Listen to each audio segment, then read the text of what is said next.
আসসালামু আলাইকুম। 2024 সালের 5 অগস্টের পর থেকে আমি এই পর্যন্ত তার পরের 6 মাস যদি হিসাব করি তাহলে অনেকগুলো ভিডিওতে বিএনপির ব্যাপারে কথা বলেছি। বিএনপি ক্ষমতায় আসুক এটাও চেয়েছি, এটাও আপনাদেরকে আগেও জানিয়েছি বেশ কয়েকবার। তো তার প্রেক্ষিতে আমরা মনে করেছিলাম যে বিএনপি ক্ষমতায় আসবে এবং একটা ভালো শাসন ব্যবস্থায় দেশের মানুষকে উপহার দেবে, এটা আমার প্রচণ্ড বিশ্বাস ছিল। কিন্তু দিনকে দিন যে পরিস্থিতি, বিভিন্ন ইস্যুতে, শুধু একটা কোনো বিশেষ ইস্যু না, ধরেন চুপ্পুকে সরানো, এই সবশেষ হ্যাঁ ভোট না ভোটের ভেতরেও বিএনপি না ভোটের পক্ষে অবস্থান নিল। সবশেষ মির্জা আব্বাসকে জিজ্ঞেস করলো একজন সাংবাদিক যে আপনি হ্যাঁ ভোট এবং না ভোট এটার কার পক্ষে অবস্থান নিচ্ছেন। সেটা আমার ব্যক্তিগত ব্যাপার। এটা আপনার ব্যক্তিগত ব্যাপার না, তো আপনি তো ভোটারদের কাছে ভোটও চাচ্ছেন, আপনি ধানের শীষ কাকে ভোট দেবেন বা ধানের শীষের পক্ষে চাচ্ছেন কি চাচ্ছেন না, আপনাকে এটা প্রশ্ন করলে কি আপনি এটা বলতেন? তখন তো বলতেন যে না, অবশ্যই ধানের শীষের ভোট চাই। তাহলে হ্যাঁ ভোট না ভোটের ক্ষেত্রে ওনাদের কথা হচ্ছে যে আমরা এটা আমার ব্যক্তিগত ব্যাপার, এটা বলা যাবে না। তার মানে উনি হ্যাঁ ভোটের পক্ষে নাই। কোনটার পক্ষে সেটা আমরা এখনও জানি না। কিছু কিছু ক্ষেত্রে তো প্রকাশ্যে চলে এসেছে যে বিএনপি কাদের পক্ষে চাচ্ছে। ওনারা না ভোটের পক্ষে ক্যাম্পেইনও করেছেন। হাদির মৃত্যুর পরে বিএনপির লোকজন, বিএনপির যারা ফেসবুকের বিভিন্ন ইয়েতে আছে, ওদের সোশ্যাল মিডিয়াগুলোতে, তাদের অনেককে দেখেছি হাদিকে নিয়ে তারা বাজে কথাবার্তা বলেছে। তো এইভাবে একটার পর একটা যতগুলো ঘটনাতে আমরা দেখেছি, সবশেষ যদি আপনি মির্জা ফখরুলের কিছু বক্তব্য যদি শোনেন যে আওয়ামী লীগকে সরাসরি লাইসেন্স দিয়ে তারপরে বাংলাদেশের রাজনীতির মাঠে নামিয়ে দিয়েছেন তারা। যত মামলা আছে আওয়ামী লীগের বিরুদ্ধে আমরা সমস্ত মামলাগুলো তুলে নেব। এখন আমাদের যারা এখানে নৌকা ভরতে না সারা বাংলাদেশে, আমি আপনাদেরকে এইটুকু আশ্বাস দিতে পারি যে আপনাকে হতাশ হবেন না, ধানের শীষ আপনাদের পাশে। আচ্ছা, মির্জা ফখরুলদের এই বক্তব্যের যে কোনো কার্যকারিতা নাই, এটাতে কোনো সমস্যা হচ্ছে না তা না। দেখেন, একটা জিনিস মনে রাখেন, বিএনপির কিছু মানুষ আওয়ামী লীগের সাথে আতাত করে গত 15 বছরও চলেছে। এই মির্জা আব্বাসের কথাই যদি বলেন, মির্জা আব্বাসের ঢাকা ব্যাংকের কোনো সমস্যা হয় নাই, মির্জা ফখরুলের কোনো সমস্যা হয় না। মির্জা ফখরুল হসপিটালে গিয়ে এক অবরোধ ডাকার পরে তিনি হসপিটালে গিয়ে বিএনপির এক বড় নেতা, নাম বলতে চাই না, সেই বড় নেতাকে তিনি বলেছেন যে খালেদা জিয়ার কথা বলতে গিয়ে যে মহিলার পাগল হয়ে গিয়েছে, এখন তো ওনার কী দরকার ছিল অবরোধ ডাকার। এই মির্জা ফখরুল ওনাদের জেলখানায় যখন নেওয়া হতো, জেলখানায় নেওয়ার পর থেকে সোনারগাঁ হোটেলে নিয়েও রাখা হয়েছে রাতের বেলা, এগুলো আমরা শুনেছি। সো তাদের কোনো সমস্যা হয়নি। সমস্যা বিএনপির সাধারণ কর্মী, যারা ভারতকে ঘৃণা করে, যারা বাংলাদেশের সার্বভৌমত্বে বিশ্বাস করে, যারা অন্যের চুরি করে আনা জাতীয় সঙ্গীত গাইতে চায় না, যারা এই দেশে ভারতের যে আধিপত্যবাদ এটাতে বিশ্বাস করে না, এটার বিরুদ্ধে কথা বলে, তাদের সবারই সমস্যা হয়েছে, এখনও সমস্যা হচ্ছে। ভবিষ্যতেও যদি আবার ফের আওয়ামী লীগ রিটার্ন করে, সেই ক্ষেত্রে তাদেরই সমস্যা হবে। যেই কারণে তাদের মূল যেই লোকজন আছে, এদের কথাতেই যে বিএনপির সব কিছু হয় তা না, কিন্তু এটার কিছু ব্যাপার আছে। এগুলো যখন বিএনপি দলীয়ভাবে সব জায়গায় একইভাবে কথা বলতে থাকবে, তখন আওয়ামী লীগের লোকজন যারা এতদিন ধরে গা ঢাকা দিয়েছিল, পালিয়েছিল, একটু আতঙ্কে থাকতো, ইতস্তত বোধ করতো, ভয় পেত প্রকাশ্যে আসতে, সেই মানুষগুলো কিন্তু এখন আবার নতুন করে মাঠে আসতে শুরু করেছে। এবং একটা জিনিস মাথায় রেখেন, এই আওয়ামী লীগ তাদের বন্ধু বিএনপিও না, জামাতও না, এনসিপিও না, এই দেশের সাধারণ মানুষও না। তো তাদের শত্রু কিন্তু সবাই। তারা কেউ জামাতের সাথে মিলেছে, কেউ বিএনপির সাথে মিলেছে, যার সাথে মিলেও তাদের উদ্দেশ্য কিন্তু একটাই, জামাতের সাথে থেকে বিএনপিকে পেটাবে, বিএনপির সাথে থেকে জামাতকে পেটাবে, বিএনপির সাথে থেকে এনসিপিকে পেটাবে। এগুলো হচ্ছে তাদের মূল টার্গেট এবং সেটাই হচ্ছে। আমি বিশ্বাস করি গত কালকের যে ঘটনা, রেজাউল করিম যিনি মারা গেলেন শেরপুরে, এই ব্যক্তিকে যেভাবে ইট মাথায় নিয়ে উপরে তুলে তারপরে তাকে যেভাবে পেটানো হলো, কোপানো হলো, এটা বিএনপির যে বিএনপি করে, বিএনপির লোকজনের কাজ এটা না। বিএনপি জীবনও এত হিংস্র হইতে পারে। নিজের চোখের সামনে দেখা হরতাল তো দেখে এসছে। বিএনপির লোকজন গিয়ে বাসের থেকে আগে মানুষ নামায়, তারপরে মানে ওদের পেছনে যে কোনো সময় পুলিশ আসতে পারে, আওয়ামী লীগের লোকজন আসতে পারে, কিন্তু বাসের থেকে আগে যাত্রীগুলো নামায় তারপরে বাসে আগুন দিয়েছে। এটা বিএনপির আগুন দেয়া।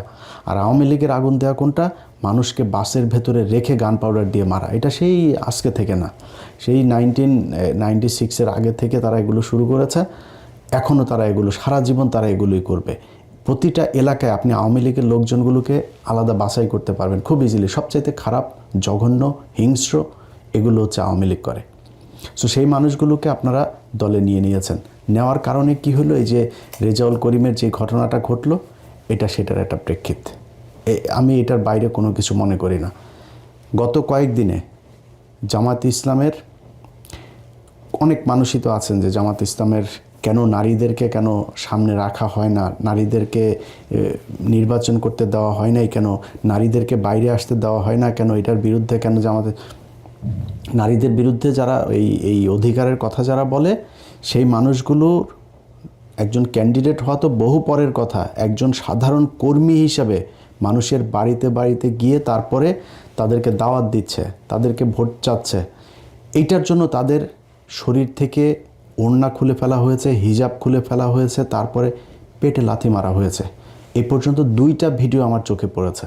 আমি বলতে চাচ্ছি, আমার বিএনপির নেতৃবৃন্দ ওই জামাতের মেয়েদের ছায়া খুলে দেবে বলে দিলাম।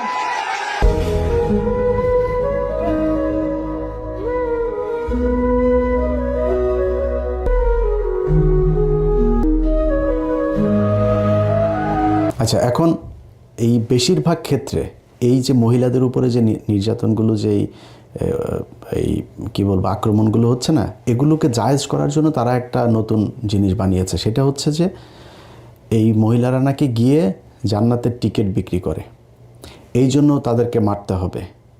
1 নম্বর কথা হয়েছে যে কোরআন, এই পুরো কোরআনটা একটা রাজনীতি। আপনার রাষ্ট্র শাসন ব্যবস্থা, রাষ্ট্র কিভাবে চলবে, সব কিছুই কোরআনের মধ্যে আছে। আপনি যদি কোরআন পড়েন, কোরআনের একদম শুরুর দিকের, একদম শুরু প্রাথমিক যে ইয়েগুলো আয়াতগুলো নাজিল হয়েছে, সে আয়াতগুলোতে শুধু মানুষকে আপনার করা হয়েছে, যে তাওহীদের দেওয়া হয়েছে, দাওয়াত দেওয়া হয়েছে, তাদেরকে এনকারেজ করা হয়েছে, জান্নাতের সুসংবাদ জানানো হয়েছে, আল্লাহকে কেন বিশ্বাস করতে হবে, এইসব বিষয়ে কথা বলা হয়েছে। ঠিক মদিনায় হিজরতের পরপর থেকেই কোরআনের যে আয়াতগুলো নাজিল হয়েছে, তার সবই কি আপনি আপনার স্ত্রীর সাথে কি ব্যবহার করবেন, আপনার পরিবারের, আপনার ছেলে সন্তানের জন্য কতটুকু সম্পত্তি ভাগ হবে, আপনার মেয়ের জন্য কতটুকু ভাগ হবে, আপনি কার কার সাথে বিয়ে করতে পারবেন, সমাজে সুদ খাওয়া যাবে কি না, অর্থনৈতিক ব্যবস্থা কি হবে, কার প্রতি কি, কার কতটুকু হক, সব কিছু এগুলো নিয়ে আলোচনা। এই কোরআনের বাইরে, মানে শরীয়ত আইন মানে কি, আপনি কোরআনের যে কথাগুলো বলা হয়েছে সেগুলো। এখন এটা আপনার পছন্দ হচ্ছে কি না হচ্ছে সেটা অন্য জিনিস। অনেক মানুষ নারীদের ব্যাপারে বিশাল নতুন নতুন অনেক করেন, আপনি সংবিধান জাহির করার চেষ্টা করেন।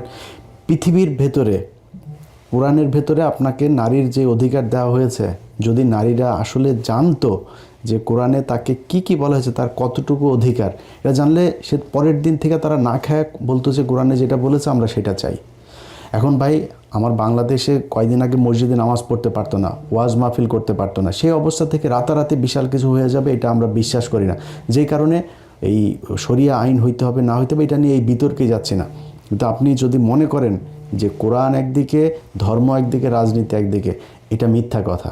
রাসূল সাল্লাল্লাহু আলাইহি ওয়াসাল্লাম খালি ধর্ম প্রচার করেন নাই, রাসূল সাল্লাল্লাহু আলাইহি ওয়াসাল্লাম মসজিদে বসে খালি ইমামতি করেন নাই, মসজিদে বসে উনি রাষ্ট্র পরিচালনা করেছেন, উনি গভর্নর নিয়োগ করেছেন, উনি বলেছেন রাষ্ট্রের শাসন ব্যবস্থা কেমন হবে, অর্থনৈতিক অবস্থা কেমন হবে, এগুলো তিনি বলেছেন। সো এটার সাথে ওইটার আলাদা করে কিছু বলা যাবে না। এখন আপনি কারে ভোট দিবেন, কারে শাসন ক্ষমতায় বসাইলে আপনি সেই আগের মতো সেরকম নারীদেরকে, রাসূল সাল্লাল্লাহু আলাইহি ওয়াসাল্লাম বলে গিয়েছিলেন না যে মক্কা থেকে একজন নারী, একটু ভুল হইতে পারে, সংশোধন করেন, একজন নারী মক্কা থেকে সিরিয়াতে যাবে, তার ভেতরে গভীর রাতে সে সিরিয়াতে যাবে, তার ভেতরে একমাত্র আল্লাহর ভয় ছাড়া পৃথিবীর কোনো ভয় থাকবে না। এত নিরাপদ একটা নারীদের জন্য একটা পৃথিবী তিনি গড়ে দিয়ে যেতে চান। সো আপনি সেই জায়গা থেকে এর চাইতে ভালো কোথায় পাবেন, কি পাবেন? তো এখন যদি আপনি মনে করেন যে ধর্ম একদিকে, রাষ্ট্র আর আরেকদিকে, না ভাই, আমি একজন মুসলমান হিসেবে মনে করি ধর্মের নামে রাজনীতি না, ধর্মটাই রাজনীতি। সো সেই জায়গাতে কারে ভোট দিলে আপনি ভালো শাসন ব্যবস্থা পাবেন, কারে ভোট দিলে আপনি আল্লাহর সন্তুষ্টি লাভ করতে পারবেন। মানে জান্নাতের টিকিট মানে কি? জান্নাত কি বাংলাদেশের গুলিস্তানে আছে নাকি, যে আপনার বা ইন্ডিয়াতে আছে না, সৌদি আছে না, আমেরিকায় আছে? এটা তো জানি না, আপনার কেমনি টিকিট দেবে? তার মানে জান্নাতে যাওয়ার রাস্তা আপনাকে দেখাই দেবে, বা জান্নাতের আপনি ইসলাম আপনাকে যেভাবে একটা সুন্দর শাসন ব্যবস্থা দিতে পারে, এমন একটা শাসন ব্যবস্থা যেটাই মনে করেন কারে দিলে পাবেন এটা আপনি জানেন। ধানের শেষে দিলে না দাড়িপাল্লায় দিলে, এটা আপনি চিন্তা করে নেন, এটা আপনার চিন্তার ভেতরে।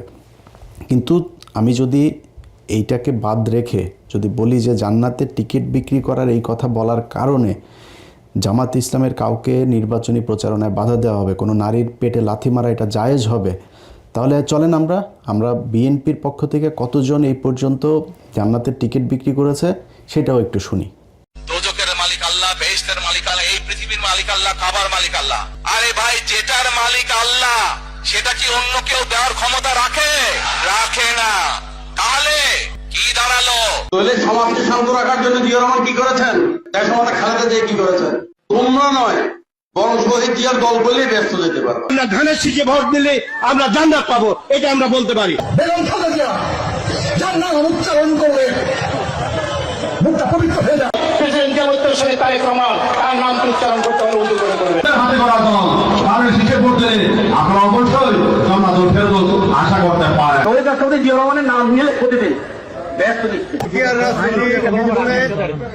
আমি মক্কা মনে করি সাধারণ তুদলির এই বাড়িটাকে। আমি যার পায়ের নিচে আপনার দেশ, সেই পুরুষ মানুষগুলো এখানে উপস্থিত আছে, তাদেরকে বলবো বাড়ি বাড়ি গিয়ে মা বোন চাচি খালাদের বলে দেবেন ভোট ধানের শীষে দিতে হবে। যদি ধানের শীষে ভোট না দেন, এই মহিলাদেরকে বলছি আপনারা জান্নাত পাবেন না। উমরা জালান হোসেন চার খলিফার এক খলিফা, আমার নেতা শহীদ প্রেসিডেন্ট জিয়া রহমান চার খলিফার মতো একজন, আমার নেতা তারেক রহমান, হযরত আলী রাদিয়াল্লাহু, আমার নেতা মা ফাতেমা বেগম খালেদা জিয়া। যারা পাল্লা মার্কে ভোট দিবে বরং এরা দুযোগে যাওয়ার সম্ভাবনা বেশি। বিভিন্ন বাড়িতে যাইয়া আমাদের ধানের শীষের পক্ষে কথা বলবে। শহীদ রাষ্ট্রপতি জিয়া রহমানের মার্কা, এটা আল্লাহ প্রদত্ত মার্কা। মদিনা ইসলামের চর্চা করি আমরা, মদিনা ইসলামে বিশ্বাস করি। শরিয়া আইনের ব্যাপারে ওটা বলেছে কিন্তু যে আমরা শরিয়া আইনে বিশ্বাস করি না।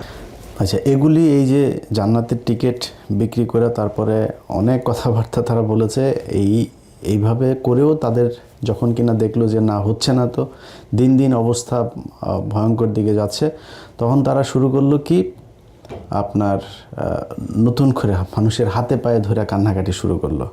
কোথাও যায় আপনার পায়ে ধরে, কোথাও কান্নাকাটি করে, এইগুলো করে মানুষের কাছে ভোট চাওয়া শুরু করলো।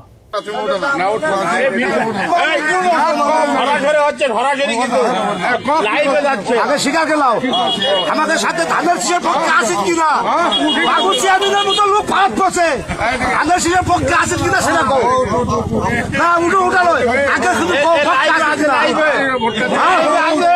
পক্ষে আছেন তো আলহামদুলিল্লাহ।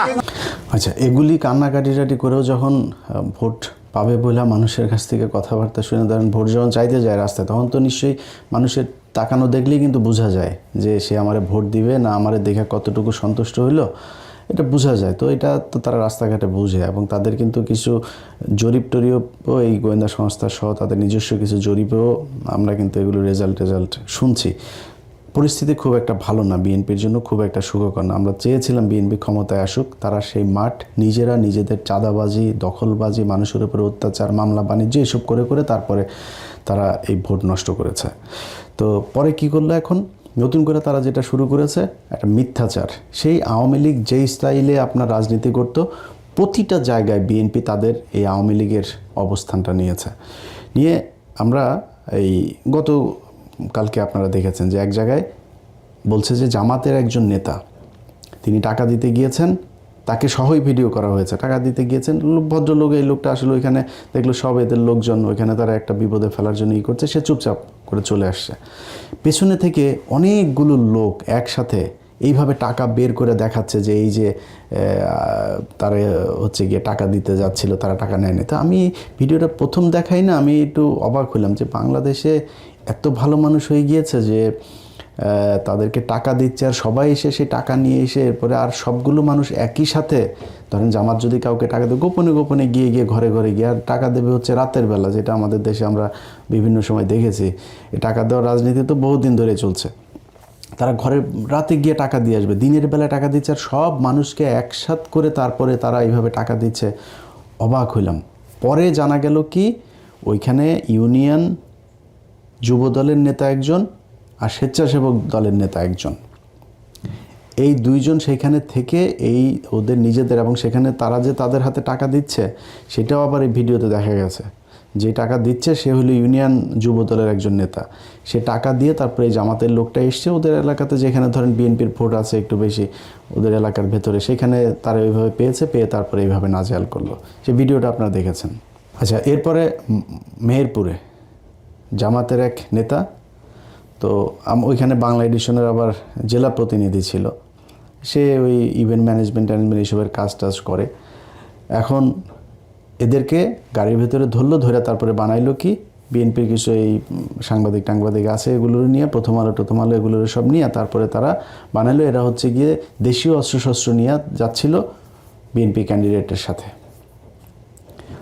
তো সেগুলো তো দেখা গেল কি অকি আছে, তারপরে প্লাস তারপরে আরও মানে ইভেন্ট ম্যানেজমেন্টের কাজে যা ব্যবহার হয় এই জিনিসগুলো সেখানে আপনার দেখা গেল স্ক্রু ড্রাইভার এই জিনিসগুলো, সেখানে কোনো দা নাই, কোনো বটি নাই, কোনো কিছু নাই, কোনো পিস্তল নাই, কোনো কিছু নাই।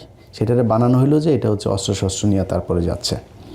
তারপরে তাদেরকে প্রায় 8 ঘন্টা আটকায় রাখার পরে যখন বুঝলো যে না এটা আসলে একটা ষড়যন্ত্র, এখানে একজন পুলিশের এসআই এটার মূল গেমটা করেছে ওদের সাথে মিলে, তারপর সেনাবাহিনী এটা করে দেখলো যে না এরকম কোনো কিছু না, তাদেরকে ছাড়া হলো। কিন্তু মাঝখান দিয়ে কিন্তু নিউজ কিন্তু সারা বাংলাদেশের সব গণমাধ্যম একসাথে একদম নিউজ করে ফেলো, কারণ মিডিয়া তো সবই এখনও তাদের দখলে আছে। এরপরে সবশেষ ঘটলো চরমোনাইর এক মহিলাকে, হাত পাকার এক মহিলাকে ভোলাতে আপনার করলো। বলা হলো যে ওই যে এতদিন ধরে যে জামাতের মেয়েদের উপরে মহিলাদের উপরে যে মারামারি আক্রমণ হচ্ছে না, এটারে জায়েজ করার জন্য, কিছুটা হালকা করার জন্য তারা এক নতুন নাটক সাজালো। চরমোনাইয়ের এক মহিলাকে জামাতের নেতারা আপনার ধরে পিটিয়েছে। তো সেই ভিডিওটা আপনারা নিশ্চয়ই সোশ্যাল মিডিয়াতে দেখেছেন। সেই ভিডিও দেখার আপনারা বলেন যে ভিডিওটা আপনারা দেখছেন, এই ভিডিওর মাঝখানে কোনো জায়গায় আপনি দেখেছেন যে জামাতের কোনো নেতা, এখানে দুইটা পক্ষ, একা যে ব্যক্তি সেই ব্যক্তি সম্ভবত চরমোনাই, বা মানে দুইটা পক্ষের এক পক্ষ জামাত এক পক্ষ চরমোনাই, আমি এটা কনফার্ম হইতে পারিনি যে কোন পক্ষ কোনটা, কিন্তু যেই পক্ষই হোক মারামারিটা যে সেখানে হচ্ছে, সেই মারামারির ভেতরে পুরুষ, এখানে কোনো নারী নেই, কোনো নারীর উপরে কেউ গায়ে হাত তোলে নাই। অথচ সারা দেশের সব গণমাধ্যম একসাথে ছড়াইলো কি যে এই জামাতের নেতারা কর্মীরা চরমোনাইয়ের হাত পাখার নারীর উপরে হামলা। ভাই আপনি তো ভিডিও দিচ্ছেন, আপনি নিউজে যে ভিডিওটা দিচ্ছেন সেইখানেই তো আপনি দেখছেন যে এটা যে কোনো নারীর উপরে হামলা হয় নাই, অথচ সেটা করলেন। কিন্তু জামাত ইসলামের যে নারীদের পেটে লাথি মারা হইলো, বুরকাকে টেনে খুলে ফেলা হইলো, তাদেরকে কিন্তু এই নিউজ কিন্তু বাংলাদেশের গণমাধ্যম করে নাই, এটা নিয়ে কোনো আলাপ আলোচনাও নাই। আপনার সাদ্দামের আপনার এই যে বাগেরহাটে জেলখানায় নিয়ে যাওয়া হলো, সেখানে পরে জানলাম সাদ্দামের যেই স্ত্রীকে বলছে যে স্বামীর শোকে স্বামীকে বের করতে না পেরে তারপরে তিনি বাচ্চাকে নিয়ে মারা গিয়েছেন, আসলে কারা মেরেছে সেটা একটা বড় প্রশ্ন। আরেকটা প্রশ্ন হচ্ছে যে সাদ্দাম বহু আগে থেকেই দুশ্চরিত্র, এবং এই স্ত্রীর সাথে তার সম্পর্ক খুব খারাপ ছিল, তার পরিবারের সম্পর্ক খুব খারাপ ছিল। আর তার আগের যে স্ত্রীরা ছিল তার সম্ভবত এই জাতীয় পার্টির এক নেতার মেয়েও তার স্ত্রী ছিল অনেক আগে, তারপরে আরও তার এমনি গার্লফ্রেন্ড এগুলো নিয়ে তার এলাকায় তার বিরুদ্ধে হত্যা মামলা আছে। এই আওয়ামী লীগের সময়ে সে মানুষকে হত্যা করেছে। সেই লোকের মহিলার অর্থাৎ পরিবার, এই সাদ্দামের পরিবার, ছাত্রলীগের যে নেতা, তার পরিবারই তার বউকে ঘরে জায়গা দিতে চায় নাই, নানান সমস্যা চলছিল, সেগুলো নিয়ে সে মানে পারিবারিক কলহে সে মারা গেল। তারপরে হলো গিয়া তারে লাশ আনতে দেয় নাই, তার এই প্যারোলে মুক্তি দেয় নাই। প্যারোলে মুক্তির আপনি সময় মতো আবেদন না করলে আপনার মুক্তি দেবে কেমনে? আপনারা যদি দেখাইতেই না চাইতো, আপনাকে নিয়ে এসে আনার চাইতে আপনার কাছে জেলখানায় নিয়ে গিয়েছে। সরকারের যদি আন্তরিকতা না থাকতো তাহলে আপনারা জেলখানায়, হাসিনার মতো অমানুষ হইলে আপনারা মানুষের লাশ দেন নাই, আপনারা জেলখানায় নিয়ে গিয়েছে আপনার স্বামী স্ত্রীকে। এই বাংলাদেশে বহু মানুষ তার স্ত্রী, সন্তান, অনেকের বাবা, তাদেরকে শেষ দেখা। ইলিয়াস আলী তার স্ত্রী দেখতে পেরেছে নাকি না, সবশেষ লাশ দেখতে পেরেছে? আপনারা তো জেলখানায় নিয়ে লাশ দেখানো হয়েছে, সেইটার এক বিশাল আওয়াজ তুলে তারপরে তার জামিন দেওয়া হলো। এখন জামিন দেওয়ার পরে সে তো কালকে মানুষ মারবে, ওর তো পেশাদার খুনি সে, তারা আপনি ঠেকাবেন কীভাবে? এগুলো করা হচ্ছে। এইভাবে মিডিয়াকে কাজে লাগায় তারপরে জামাতের বিরুদ্ধে তারা যেই মানে নোংরা একটা রাজনীতি শুরু করেছে, মানুষ মারার যে রাজনীতি শুরু করেছে, এটাতে কিন্তু ভাই ভোট কম বাড়ছে না আপনাদের। আমি একটা জিনিস বললাম, নির্বাচনের এই আগের দিন থেকে 2024 সালের 5ই আগস্ট পর্যন্ত আপনি প্রতিদিন যদি মাপেন, প্রতিটা সেকেন্ডে বিএনপি ক্ষতিগ্রস্ত হয়েছে, প্রতি সেকেন্ডে নিজেরা নিজেদেরকে ক্ষতিগ্রস্ত করেছে। চাঁদাবাজি, ধান্দাবাজি, খুন, মামলা বাণিজ্য থেকে শুরু করে যা যা আছে, আপনি এলাকার কোনো মানুষ যারা সরাসরি রাজনীতির সাথে জড়িত না, এখন সোশ্যাল মিডিয়া অনেক ভিডিও টিডিওতে দেখা যায় যে এক জায়গায় গিয়েছে, ওই নাসিরউদ্দিন পাটোয়ারি এক জায়গায় গিয়েছে আর মহিলারা বলছে হ্যাঁ আমরা সবাই ধানের শীষ, ধানের শীষ। ভাই আপনি তো ধানের শীষ, এটা তো আমরা জানি, বাট একজন গৃহকর্মী যে কিনা সাধারণ ভোটার আপনার ওইখানে, তার ঘরে যায় তারপর শুনে আসেন যে আপনার মির্জা আব্বাসকে কতটুকু পছন্দ করে। আপনাদের এর মির্জা আব্বাস বলছে যে তিনি হইল গিয়া এই এলাকার বহু পরিচিত লোক, আর নাসিরউদ্দিন পাটোয়ারি এখানে উড়ে এসে জুড়ে বসেছেন। ভাই আপনি বহু পরিচিত লোক দেখেই তো আপনি ভোট পাবেন না, কারণ আপনি 2001 থেকে 2006 এমপি ছিলেন, আমরা দেখেছি। ওই মালিবাগের লোক, মৌচাকের লোক, খিলগাঁয়ের লোক, শান্তিবাগের লোক, রাজারবাগের লোক সবাই দেখেছে যে আপনি কি পরিমাণে চাঁদাবাজি করেন। আপনার লোক এখনও চাঁদাবাজি করছে, এটা মানুষ দেখছে, এই জন্য আপনি ভোট পাবেন না। নীরব বিপ্লব ঘটে যাবে এই দেশের ভোটের মাঠে। শুধু একটা কথা বলে রাখলাম, এই দেশের বহু আপনাদের অনেক বিশেষজ্ঞরা আছে না, যারা এখন জামাতকে 25টা আসন দিচ্ছে আর বিএনপি 350 আসন পাবে, এরকম জরিপ টরিপ হচ্ছে না। এই জরিপ আমরা ডাকসু নির্বাচনের সময় দেখেছি। ওই ডাকসু নির্বাচনের আগে দিয়ে আমরা বলেছিলাম যেটা, সেটাই হয়েছে, সামনেও সেটাই হবে। আমরা চাই ভাই, খুব বেশি গ্যাঞ্জাম লাগাইতে চাই না, কোনো কারোর পক্ষে একদম সরাসরি অংশ নিতে চাই না, কিন্তু আমরা কিন্তু ভাই ধান্দাবাজি করার জন্য এই 6 বছর এইভাবে একদম নিজের পরিবার, নিজের জীবন বিপন্ন করে তারপর আওয়ামী লীগের বিরুদ্ধে কথা বলি নাই। আমার কটা টাকা পয়সা দিয়ে তারপরে কারোর পক্ষে বলাবেন যেটা অনৈতিক কথা, অবিচার, সেটার পক্ষে কথা বলেন, এটা আমারে দেওয়া হবে না। সো আপনারা বাধ্য করছেন এগুলো নিয়ে কথা বলাইতে, আলোচনায় আসতে, এটা কিন্তু আপনাদের ভোট নষ্ট হচ্ছে। সো সাবধান হয়ে যান। যদি সাবধান না হন, সেক্ষেত্রে 12 তারিখ আসতে আসতে যেভাবে গ্র্যাজুয়ালি আপনারা ডাউনে গিয়েছেন না, আস্তে আস্তে যাইতে থাকবেন, যায় দেখবেন যে পরিস্থিতি খুবই ভয়ঙ্কর। সেইখান থেকে বের হয়ে আসতে পারবেন কিনা, বাংলাদেশের মানুষ কিন্তু এখন কথা বলতে পারে। বাংলাদেশের মানুষ যা দরকার সেটা তার মুখ থেকে সে বলে আদায় করার মতো সেই ক্ষমতা, সেই সাহস কিন্তু তার এখন আছে। আগের এই হাসিনার সময় না, 2018 সাল আর 24 সালে নির্বাচনের মতো এই দেশে আরেকটা নির্বাচন করতে পারবেন না। আপনি নির্বাচনে ভোট পাবেন, ভোটার আপনাকে ভোট দেবে, দেওয়ার জন্য যা যা করা দরকার সেটা করেন। এইসব মিথ্যা কথাবার্তা, প্রোপাগান্ডা ছড়ায় মানুষকে নাটক টাটক করে, এগুলো করে জিততে পারবেন না। আল্লাহ হাফেজ।